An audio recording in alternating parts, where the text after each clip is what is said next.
महाविकास आघाडीमध्ये जागा वाटपासंदर्भात चर्चा सुरू। 48 पैकी 40 जागा वाटपात ठरलं। उर्वरित जागांवरती लवकरच चर्चा होणार। बाळासाहेब थोरातांची प्रतिक्रिया।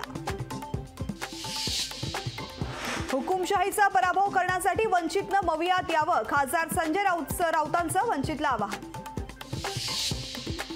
महायुतीतील कार्यकर्त्यांमधील मतभेद मिटवण्यासाठी मुंबईत बैठक। तालुका स्तरावरती समन्वय ठेवा। चंद्रकांत पाटलांच्या बैठकीत सूचना। रत्नागिरी सिंधुदुर्ग लोकसभेच्या जागेवरून भाजप आणि शिंदे गटामध्ये धुसफूस। रत्नागिरी सिंधुदुर्गामध्ये भाजपचाच खासदार पाहिजे। भाजपचे बाळा माने यांचं मोठं विधान। लोकसभेच्या 10 जागांवर राष्ट्रवादीचा दावा। गडचिरोली जागेवरती धर्मराव आत्राम यांचा दावा।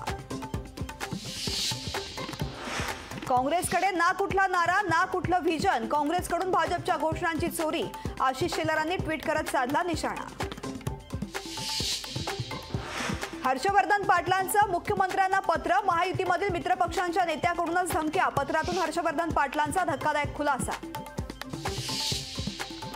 मुक्ताईनगरमध्ये मुख्यमंत्र्यांच्या जाहीर सभेमध्ये उपस्थित राहण्यासाठी महिलांवरती दबाव। शरद पवार गटाच्या नेत्या रोहिणी खडसेंचा आरोप।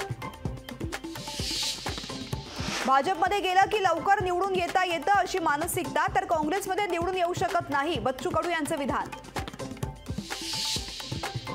मोदींनी केलेल्या 5 प्रकल्पांची नावं सांगावीत। शेतकऱ्यांना दिलेला शब्द सरकारने पूर्ण केला नाही। संजय राऊत यांची पंतप्रधानांवरती टीका। लोकशाही मराठी ऐका, पहा, जागरूक रहा।